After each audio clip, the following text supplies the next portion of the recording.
အားလုံးပဲမင်္ဂလာပါရှင်ဒီနေ့မှာတော့ဂျပန်တို့ရဲ့သိစိတ်သောအောင်မြင်ခြင်းအကြောင်း၅ချက်ကိုပြပြပေးသွားမှာဖြစ်ပါတယ်လောကကြီးကအယမ်းမြန်ဆုံးလုပ်ပြီးလို့သင်ခန်းစားဖို့ပါသလားကျွန်တော်တို့အားလုံးဟာအောင်မြင်မှုနောက်ကိုပြေးလွှားရင်းနဲ့ဘဝဆိုတဲ့အထိပ္ပယ်ကိုမေ့လျော့နေကြပါတယ်ဒါပေမဲ့ဒီကမ္ဘာပေါ်မှာစုညံတဲ့နေကြတဲ့ကနေညီတဲ့ခြင်းကိုရှာဝေပြီးကြာဆုံးမှုတွေကြားရနေပြီးတော့အောင်မြင်မှုတွေကိုတိစောက်ထားတဲ့လူမျိုးတစ်မျိုးရှိပါတယ်။သူတို့ကတော့ဂျပန်လူမျိုးတွေပါ။သူတို့ရဲ့လှုပ်ဝက်ချက်ဟာဤပညာထဲမှာမဟုတ်ဘဲသူတို့ကန်ဆွဲထားတဲ့ဘဝတသနာတွေထဲမှာရှိနေတာပါ။နံပါတ်1ရှင်သန်ခြင်းရဲ့အသက်ရှူတန်ပထမဆုံးလှုပ်ဝက်ချက်ကအာခီကိုင်းမှာလူအများစုကချမ်းသာဖို့အတွက်အလုပ်လုပ်ကြပေမဲ့ဂျပန်လူမျိုးတွေကတော့အတိတ်ကိုရှိဖို့အတွက်အလုပ်လုပ်ကြပါတယ်။ငါဘာကြောင့်မနဲ့ခင်းမှာနိုးထလာတာလဲဆိုတဲ့အဖြစ်ရဲ့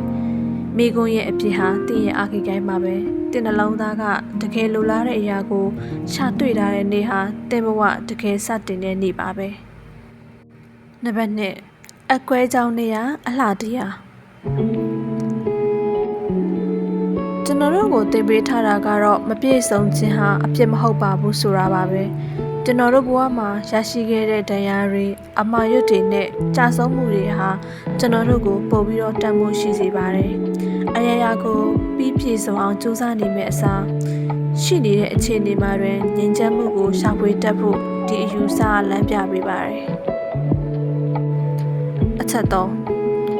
တင်းငယ်သောခြေလက်များဤအင်အား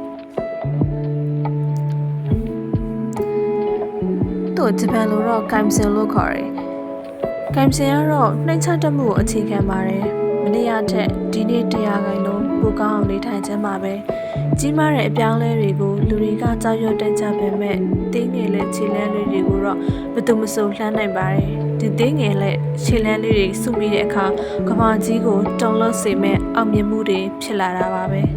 ။နံပါတ်4လောဘကိုထိတ်ချုပ်ခြင်းဂျပန်လူဆိုရင်တော့သူ့ကိုဟာရဟာချီဘူးဆိုပြီးတော့ခေါ်တယ်ပေါ့ဆိုလိုတာကဘိုက်ပြေးဖို့ထက်စိတ်ကျဉ်တဲ့ဘုတ်ကိုဦးစားပေးတာပါဘိုက်ကို80ရာခိုင်နှုန်းပြည့်တဲ့အခါမှာရက်တက်လာခြင်းဟာကိုထိတ်ချုပ်နိုင်စမ်းကိုလေ့ကျင့်တာလည်းဖြစ်ပါတယ်အလိုရမတ်နောက်ကိုအဆုံးထိမလိုက်ပဲနဲ့လုံလောက်မှုကိုတည်တာဟာကျမ်းမာခြင်းနဲ့အသက်ရှည်ခြင်းရဲ့တကယ်တော့ချက်ပါပဲနံပါတ်5တဘာဝတရားဤကုထုံးနောက်ဆုံးအချက်ကတော့ရှင်ယုံယုတ်ကူပါကျွန်တော်တို့ဟာကွန်ကရစ်တော်ထဲမှာပိတ်ပြီးနေတဲ့တဘာဝရဲ့တာသမီတွေပါ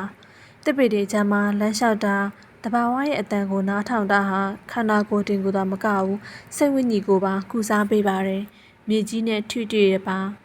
ဒါမှသင်ဟာလူသားတယောက်ဆိုတာကိုပြန်သတိရလာမှာပါဒီအချက်၅ချက်ပါကျွန်တော်တို့ဂျပန်လူမျိုးတို့စီကနေပြီးတော့သင်ယူရမှာကဤပညာတင်မဟုတ်ပါဘူးအခက်အခဲကြမှာဘယ်လိုပြုံးမလဲကြာရှုံးမှုတွေကိုဘယ်လိုတန်ဖိုးထားမလဲပြီးတော့ရိုးရှင်းတဲ့ဘဝမှာဘယ်လိုအတိတ်ပဲရှာမလဲဆိုတာပါဒီနေ့ကစပြီးတော့သင်ရဲ့ဘဝကိုအသက်ပြန်ချဖို့ဒီအချက်၅ချက်ကခွန်အားဖြစ်စေမယ်လို့မျှော်လင့်မိပါတယ်ဒီဗီဒီယိုကိုအဆုံးထိကြည့်ပြီးလို့ကျေးဇူးတင်ပါတယ်